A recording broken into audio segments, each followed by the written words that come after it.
자, 고구려와 수당 전쟁. 삼국이 만들어졌고, 삼국이 성장하는 과정에서 외세와의 전쟁들이 이제 시작되는데, 첫 번째, 고구려는 도대체 어떠한 일이 있었는지 보자는 거야. 학습 목표.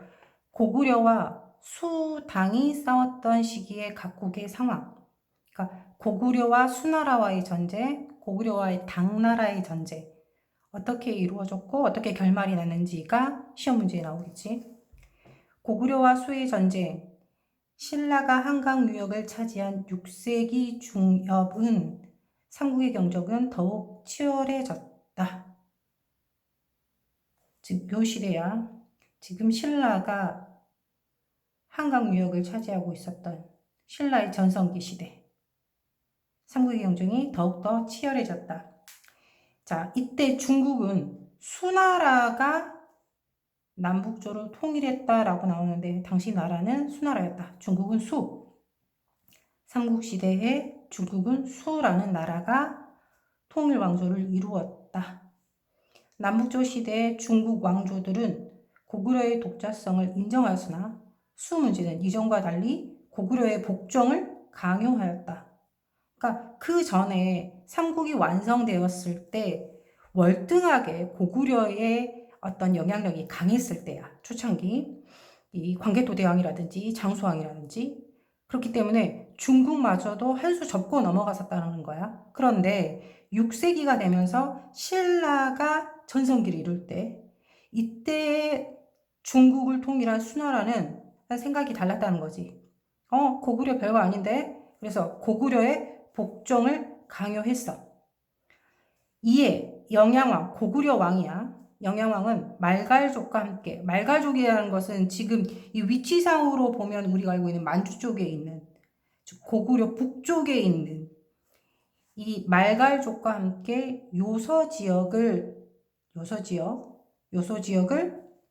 공격했어. 즉 복종을 강요하니까 얘네들 나한테 왜 이러지? 너네 한번 내 힘을 한번 맛봐 하면서 미리 먼저 공격을 했다는 거야. 이에 열받아서 수 문제, 그러니까 수나라의 황제인데 이름이 문제인 거야. 수 문제는 대군을 동원하여 고구려를 침략하였다. 근데 그때가 타이밍이 안 좋았던 거지. 장마와 전염병 탓에 곧 물러났다. 여기서 중요한 뉘앙스를 읽을 수가 있어. 고구려는 여전히 우리가 중국에 그렇게 밀릴 나라가 아니야. 지금 신라가 한강 유역을 차지했다고 해서 우리를 물러보는데 그렇지 않아. 한번 보여주려고 했지. 이에 그래 우리 한번 싸워보자 하고 수의 황제가 대군을 동원해서 고구려를 침략했는데 여기서 맞서서 싸워서 이겼다는 얘기가 아니야. 뭐야? 장마와 전염병 탓에 물러났다라고 되어 있어. 그러니 수 문제는 자기가 졌다고 생각할까? 그렇지 않겠지. 그 다음에 그 아들이 이제 수와의 관계에서 수 양제, 이제 그 후계야, 문제의 후계, 다시 복종을 요구하지. 왜? 그때 진 게 아니거든. 그러니까 이 수 양제는 다시 고구려를 침략했어. 고구려는 요동에서 강력하게 저항했고 수 양제는 따로 군대를 편성하여 평양성을 공격해. 이때 등장하는 사람이 누구냐? 바로 을지문덕이야. 기억해둬야 된다. 그래서 이 을지문덕이 어디에서? 살수라는 지역인데 지금의 청천강 유역이야. 이 살수에서 그들을 물리쳤어. 그래서 그 유명한 살수대첩이라고 볼 수 있겠어. 왕의 아우 고건무도 평양성에서 수군을 격퇴하였다. 그 뒤에도 수양제는 매해 고구려를 침략하였으나 번번이 실패하였다. 수의 고구려 침공 실패로 만주와 한반도의 기본적인 정세는 이전처럼 유지가 되었다. 중요한 거.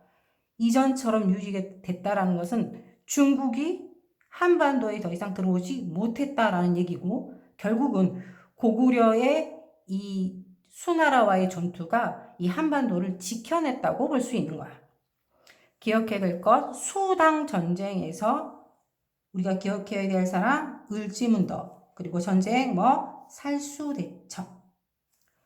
자, 그러다가 7세기 고구려의 영양왕의 뒤를 이어서 수와의 전쟁에서 공을 세운 고건무가 왕위에 올랐어. 당시 중국에서는 수나라가 멸망하고 당이라는 나라가 건국이 돼. 기억해. 고구려와 수의 전쟁에서 대표적인 사람 누구? 을지문덕. 그리고 전투 살수대첩. 그리고 이제 다시 고구려와 당의 전쟁이 시작되겠지. 영유왕 고건무 고구려의 왕이야. 당과의 관계 개선에 힘쓰는 한편 천리장성을 쌓았어. 중국의 만리장성과 비슷한데 국경을 쌓았다는 얘기야. 왜? 이전에 지금 수나라의 수많은 침입들을 계속 견뎠어야 되잖아. 그 위험성을 알고 있기 때문에 우리도 장성을 쌓자 해서 천리장성을 쌓아. 그렇기 때문에 국경지대가 원래는 많은 돈이 유입되는 지역이 아닌데 이 장성을 쌓게 되니까 많은 돈, 군사력 이런 것들이 이 국경에 이제 집중하게 되고 이거를 책임지는 사람에게 엄청나게 많은 권력이 주어지겠지. 그 사람이 누구냐? 바로 연개소문이야. 자, 연개소문은 보장왕을 세우고 강력한 권력을 행사했다라고 문장에 나와 있지. 즉 권력이 강해진 연개소문이 왕까지도 갈아치울 정도였다라는 거야. 백제에서는 무왕이 여러 차례 신라를 공격하여 영역을 확장하였고 금마저 지역을 개발하였다. 뒤를 이은 의자왕은 대야성을 비롯한 신라의 40여 개의 성을 빼앗았어. 이로써 낙동강 서쪽 지역 대부분이 백제의 영향력 안에 들어갔다. 자, 이걸 보면 고구려가 중국과의 전쟁이 계속되고 있을 때 남쪽에서는 백제가 신라의 영역을 먹기 위해서 계속 공격을 했고 그래서 신라의 많은 영역들을 빼앗아 왔다라는 것을 볼 수 있어. 백제의 영역 확정으로 신라가 이제 위기에 빠졌지. 그래서 지금 백제하고 싸우고 있기 때문에 남은 한나라 누구? 고구려의 SOS를 치겠지. 그래서 선덕여왕이 김춘추를 고구려로 보내서 연개소문에게 도움을 요청해. 그러나 연개소문은 동맹의 대가로 한강 유역을 요구하지. 야, 그래? 너 도와달라고 한 거지? 그러면 우리가 원하는 걸 줘야지. 우리가 원하는 건 바로 한강이야.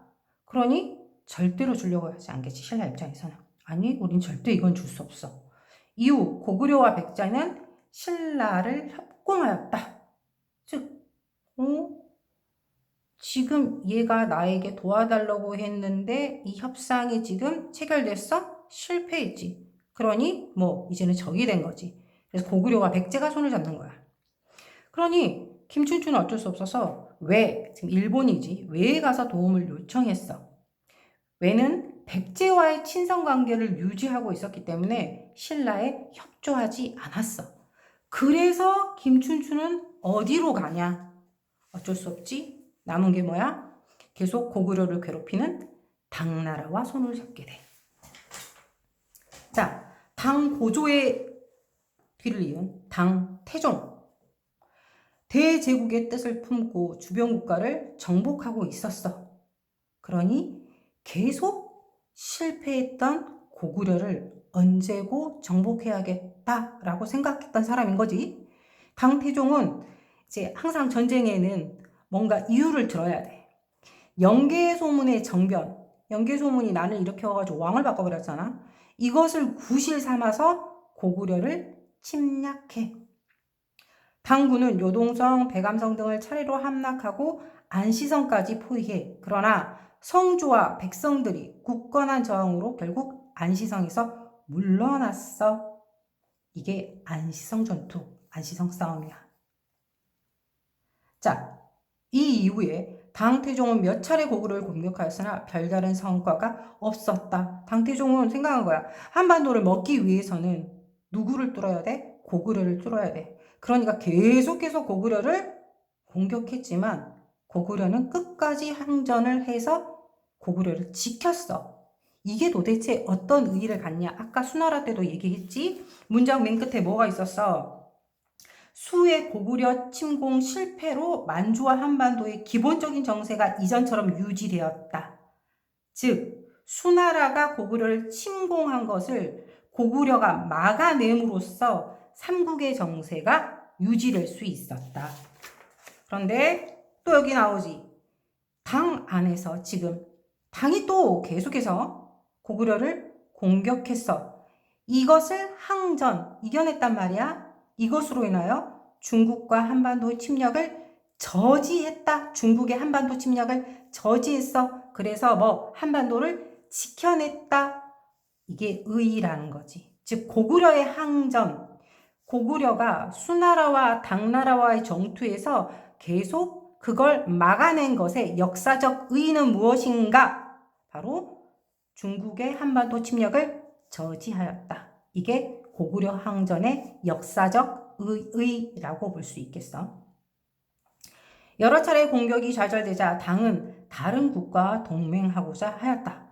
마침 김춘추가 당에 동착하여 도움을 요청하였고, 아까 잠깐 딴 얘기로 고구려와 당의 관계로 들어갔는데, 이전에 있었던 신라가 계속해서 고구려에게 SOS를 쳤지 거절당했어. 그래서 왜 일본에 SOS를 쳤지 거절당했어. 그래서 당나라에 지금 동맹을 하자고 그 동맹을 요청하는 그 때인 거야 지금. 그래서 여러 차례 공격에 좌절되자 당은 다른 국가와의 동맹하고자 하였다. 딱 서로의 의견이, 서로의 이익이 맞아떨어진 거지. 당은 고구려를 공격해서 먹고 싶고, 그지? 또 신라의 입장에서는 백제를 막기 위해서 외부와의 동맹이 필요했었던 그런 때인 거야. 그래서 마침 김춘추가 당에 도착하여 도움을 요청하였고, 이로써 양국이 군사적으로 힘을 합치게 되어서 나당, 즉 신라, 당나라 연합, 나당 연합이 체결된다라는 거야. 당은 신라의 지원을 받아서 고구려를 멸망시켰다. 즉 위아래에서 같이 공격이 들어간 거지. 신라는 평양 이남 백제 땅을 차지하기로 약속하였다. 이에 맞서서 고구려와 백제는 연계를 강화했다. 지금 공통의 적이 생겨난 거지. 그러니 둘은 더욱더 결속할 수밖에 없겠지. 그래서 어떻게, 자, 이 표가 아주 중요해. 고구려하고 당은 사이가 원래 안 좋아. 신라는 원래 광기도 대항 때도 생각해보면 관계가 아주 좋았어. 그런데 백제를 치기 위해 도와달라고 했을 때 신라가 거절함으로써 관계가 나빠진 거지. 당연히 백제는 신라를 계속 공격하고 있었기 때문에 사이가 안 좋아. 이때 신라가 당과 손을 잡았어. 연맹관계, 우호관계. 그러니 얘네들을 막기 위해서 둘이 손을 잡는 거고, 아까 잠깐 나왔지만 왜는 누구하고 연결돼 있어서 백제. 그래서 동서관계라고 보기에는 애매한데, 왜냐면 위치상으로 지금 지도 보면 알겠지만 신라도 밑에 있잖아. 이렇게 얘네들 편먹고 위아래로 이렇게 편먹은, 조금 다르긴 하지만 동서와 남북의 연계가 되겠어. 이게 7세기의 정세야. 그래서 국제 질서는 그때 당시 7세기이다. 7세기의 국제 질서는 고구려, 백제, 외가 한 편이고 당과 신라가 한 편이 돼서 서로 견제하고 있는 상황이 되었다라고 볼 수 있겠어. 자, 이제 계속되는 전쟁으로 인하여 고구려와 백제가 멸망하게 돼. 이 당과 신라의 연맹에 의해서 백제와 고구려가 멸망하게 되는데, 그 멸망 과정들, 그 뒤의 상황들을 한번 살펴보자. 신라에서는 진덕 여왕이 죽은 후 김춘추, 아까 당과의 나당 연합을 결성시킨 이 김춘추가 왕위에 올랐으니 이 사람이 무열왕이야. 나중에 신라 얘기가, 통일신라 얘기 나오면서 잠깐 더 나올 건데, 최초의 이 사람이 지금까지 성골 출신만 왕이 됐다면 최초의 진골 출신 왕이야, 이 사람이. 그 얘기는 나중에 시험에 자주 나오는 문항이니까 그건 다시 한번 얘기하기도 하고, 최초의 찐골 출신 이 김춘추가 왕이 되었어. 무열왕이야. 무열왕은 무열왕 때 신라는 고구려와 백제의 협공으로 여러 성을 빼앗기며 큰 위기에 몰렸었고, 이때 뭐가 나당연합군이 결성됨으로써 이제 이게 변화하게 되지. 백제가 멸망했던 대표적인 전투 기억해야 된다. 황산벌 전투. 개백 대 김유신의 전투였어. 그래서 김유신이 이끄는 신라군에 의해서 개백이 지게 되지. 이 김유신이라는 인물에 대해서도 나중에 한 번 더 언급이 될 건데, 어쨌든 이때 등장한다. 김유신, 소년 김유신이 백전노장이었던 개백을 이겨버려. 의자왕은 웅진성으로 피신하였으나 결국 당군에게 항복하면서 백제는 멸망하였다. 그러니까 백제의 멸망에 어떤 큰 타격을 준 이 전투, 황산벌 전투 기억하자. 그래서 당은 이 백제 땅에다가 웅진도독부라는 곳을 설치해. 이때 독이라는 거 기억해. 당이 신라와 손잡고 한반도를 치면서 각 나라에 이런 도독부, 도호부라는 행정처를 하나씩 심어. 도독은 행정처야, 그야말로. 행정 업무를 보는 부서고, 도호부라고 하는 것은 장군을 보낸 거야. 그러니까 국경선이겠지. 그러면 감이 오지. 아, 고구려는 이 중국과 국경선 쪽에 있으니까 도호부를 설치했을 거고, 백제, 신라 이런 곳에는 도독부를 설치했겠구나. 그 앞에 이름은 지명이겠구나. 웅진이라는 지역에 도독. 그래서 웅진도독부를 설치했어. 백제는 의자왕의 권력이 너무 커져서 합리적인 소통의 틀이 무너졌기에 협공하는 대군을 제대로 막지 못하였다. 이후 흑치상지는 임종성에서, 흑치상지, 복침과 도성은 주류성에서, 복심과 도침, 뭘 했어? 백제를 부흥하기 위한 백제 부흥운동을 일으켰어. 어느 한 나라가 전쟁에서 졌다고 해서 그곳에 살고 있는 사람들이 갑자기 사라지는 건 아니잖아. 그 사람들은 여전히 남아서 자기 나라를 되돌리기 위한 그지? 부흥운동을 계속 하게 돼. 그래서 백제도 마찬가지고 고구려도 마찬가지고. 외도 당의 침공을 두려워하여 대규모의 지원군을 보냈어. 그러나 백제 부흥군 지도부에서 내분이 일어나. 그래서 왜군이 백강, 금강이라고 하는데 나주에 있어. 당군에 패하면서 백제 부흥운동은 실패로 끝났다. 이후 상당수의 백제 귀족들이 외로 망명했다. 이게 역사적으로 나중에 큰 이슈를 일으켜. 왜? 백제에 발달된 문물이 외로 전수되는 과정이기도 해. 자, 고구려의 멸망과 부흥운동. 그럼 고구려는 어떻게 해서 멸망하게 됐는지. 백제가 먼저 멸망했어. 백제 멸망 후 나당연합군의 공격으로 평양성이 포위되었으나 고구려는 이를 물리쳤어. 그러니까 졌다는 얘기야, 나당연합군이. 근데 뭐가 문제냐? 이때 영계소문이 죽어. 이게 무슨 문제죠? 할 수 있어. 근데 영계소문이 왕까지 뒤집을 정도의 엄청난 권력을 가진 사람이야. 무력을 가지고 있었던 사람이야. 지금 보면 군 통수권자나 마찬가지야. 이 사람이 죽었어. 그러니 서로 이 사람의 자리에 앉으려고 노리겠지. 그래서 지네들끼리 협업이 안 돼.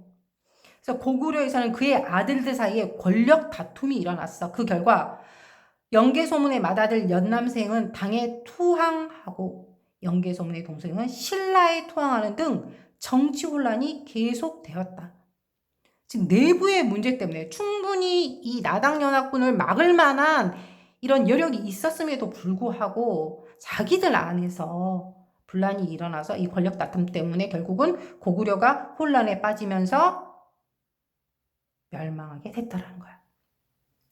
고구려가 혼란에 빠지자 나당연합군은 연남생을 앞세우고 협공을 개시하였다. 고구려는 격렬히 싸웠으나 평양선이 함락되면서 결국은 멸망하였다. 그래서 평양에다가 뭐 안동, 도호부, 아까 말했지 도덕과 도호는 틀리다고. 도덕부에는 행정적인 업무를 보는 사람들을 파견을 하고 도호부에는 장군을 보내는 거야.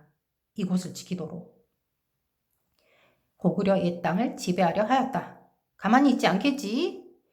이에 건모잠은 한성에서 왕족 안승을 추대하여 고구려 부흥운동을 전개하였고 고현무 또한 신라군과 함께 당군에 맞섰다.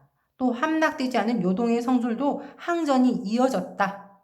그러나 안승이 건모잠을 죽인 뒤 이 어려운 상황 속에서도 자기가 권력을 더 갖겠다는 그 집념이 드러나는 거야. 이 건모잠을 죽인 뒤 신라에 망명하고 요동의 성들이 무너지면서 부흥운동은 막을 내렸다. 그러면 남아있는 건 이제 누구야? 당과 신라가 한반도에 남아있는 거야. 그런데 신라는 원래 무력이 강했던 나라야? 아니란 말이지. 그러니까 당의 무력을 빌려왔어. 근데 당의 입장에서는 고구려를 계속 공격했던 이유가 뭐야? 한반도를 먹고 싶어서지.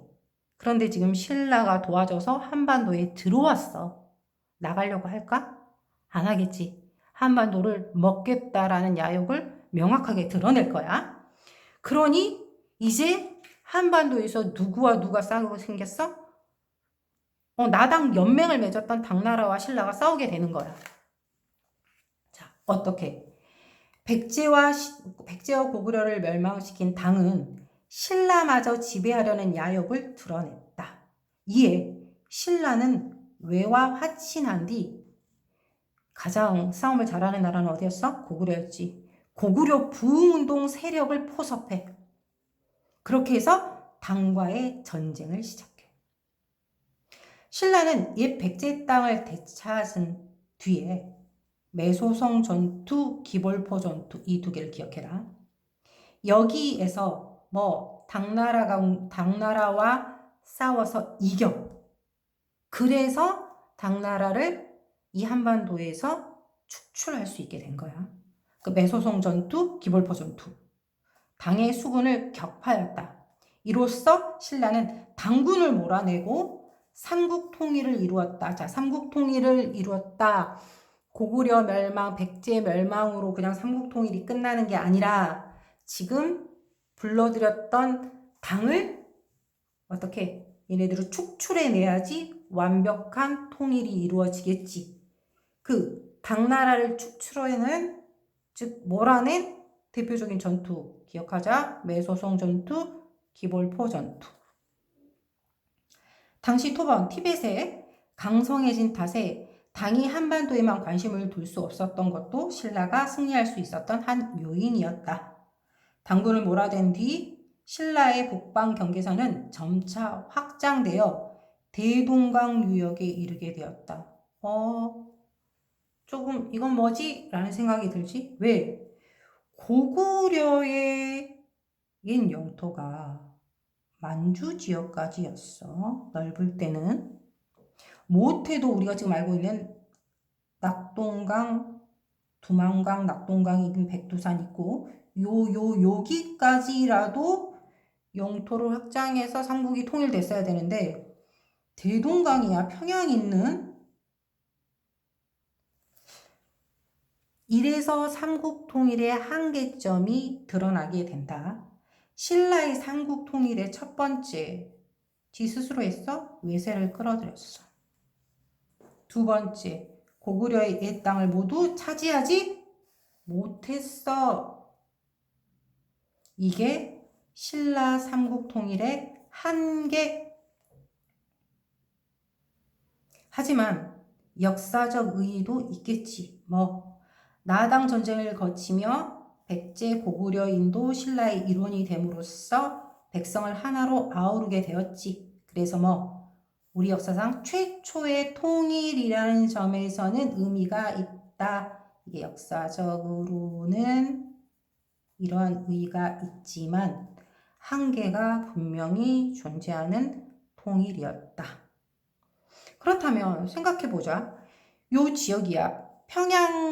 평양 위쪽으로 해서 이 만주 벌판 원래 지금 고구려인들이 살던 곳이야. 이 사람들이 뭐 갑자기 뭐 휴거처럼 확 사라지는 거 아니겠지? 그럼 도대체 그 사람들은 어떻게 됐을까? 자, 발해의 공국. 고구려가 멸망한 뒤 지배층 다수가 당으로 끌려갔어. 그 가운데 일부는 요서 지방의 영주, 중국 라오닝성 차오양이라고 되어 있는데 어쨌든 당으로 끌려갔다. 그런데 7세기 말 거란족의 반란으로 이 일대의 당의 통제력이 약화됐어. 이에 옛 고구려 장수였던 누구? 대조영이 동쪽으로 탈출했어. 그래서 당군을 격파하고 동모산 지역에 발해라는 나라를 세우기 시작했다. 고구려 유민들이 요 고구려의 옛 땅에 돌아와서 나라를 세웠으니 그 이름이 발해라는 거야. 새로운 나라가 건국되었던 소식에 만주 지역에 퍼져 살던 고구려인과 말갈인들은 원래 그곳에서 살고 있었던 사람이야. 원주민들. 그러니까 고구려는 소수고 말갈인들이 대다수라고 볼 수 있어. 근데 얘네들이 적극적으로 얘네들을 환영하면서 모여들기 시작하지. 그 결과 발해는 빠르게 나라의 기틀을 다질 수 있었다. 그래서 발해는 일본에 보낸 외교 문서에 자신들을 고구려를 계승한 국가임을 분명히 하면서 발해 왕을 고려왕, 고구려왕이라고 칭했다. 그렇다면 이제 어때? 삼국이 통일돼서 한반도에 세 개의 나라가 있었는데 이걸 신라가 통일을 했단 말이야. 그런데 위쪽에서 다시 발해라는 나라가 만들어졌어. 그래서 남북 두 개 국가, 삼국 이국 국가가 아니라 남북국 시대가 이제 열리게 됐다. 발해가 건국됨으로써. 자, 여기까지 해서 우리가 외워야 될 대표적인 사건들이 무엇일까? 첫 번째, 삼국통일 과정에서 큰 어떤 키의 역할을 했던 게 중국이 이 신라를 도와준 거야. 중국과 우리 한반도에 있는 나라들과의 관계에서 나타나는 전쟁들, 대표적인 전쟁들이 아주 중요하겠지. 그래서 고구려가 수화의 전쟁에서 이겼던 것, 대표적인 이때의 영웅, 을지문덕, 살수대첩. 얘네들 계속 공격해오자 나중에 또 공격해 올 것을 염려하여 세운 게 천리장성이고, 이 천리장성 때문에 권력을 갖게 된, 물론 권력이 있었지, 장군이었으니까 권력을 더 많이 갖게 된 영계소문, 그지? 그리고 신라를 공격하는 백제, 이것을 타개하기 위해서 등장한 이 신라의 김춘추의 나당연합, 그지? 당이 세워진 다음에 또 공격해오는 당나라, 이 당을 물리친 고구려의 전투, 안시성 전투, 그지? 나당연합군의 공격으로 삼국은 전쟁에 휘말리게 되고, 이때 백제가 멸망하게 된 대표적인 전투, 황산벌 전투, 멸망하고 세워진 것, 웅진도독부. 그래서 백제 부흥운동이 일어나고, 이걸 부흥운동을 했던 사람은 흑치상지 복신도친. 고구려 역시 공격을 받고 있었으나 충분히 항전할 수 있었는데도 불구하고 권력 다툼 때문에 평양성이 함락되면서 멸망하게 되고, 평양의 안동 도호부 도호야 설치. 당연히 고구려도 부운동을 일으키겠지. 백제 고구려가 멸망하자 당이 한반도를 먹으려는 야욕이 드러나겠지. 그래서 이 당과의 전쟁이 시작돼 대표적인 전투, 매소성 전투, 기벌포 전투. 그렇게 해서 당군을 몰아내고 삼국통일. 이렇게 신라의 삼국통일은 한계점과 의의를 갖고 있으니 우리나라 역사상 최초의 통일이라는 역사적 의의는 있으나 외세를 끌어들여서 한 것이었고 고구려 옛 땅을 모두 차지하지 못했다는 한계점을 갖고 있다. 자, 그러다가 시간이 지나서 이 고구려의 옛 땅에 대조영이라는 사람이 나라를 세웠으니 이름은 발해. 고구려인과 원래 기존에 거기에 살던 말갈족들로 이루어진 고구려를 계승한 국가. 이로써 이제 한반도는 삼국시대가 아닌 남북국 시대가 열렸다. 자, 쭉 요 정도 이해를 하면서 대표적인 아까 말했던 전투들, 그 다음에 시간의 흐름에 의해서 있었던 사건들을 기억해 놓으면 되겠다.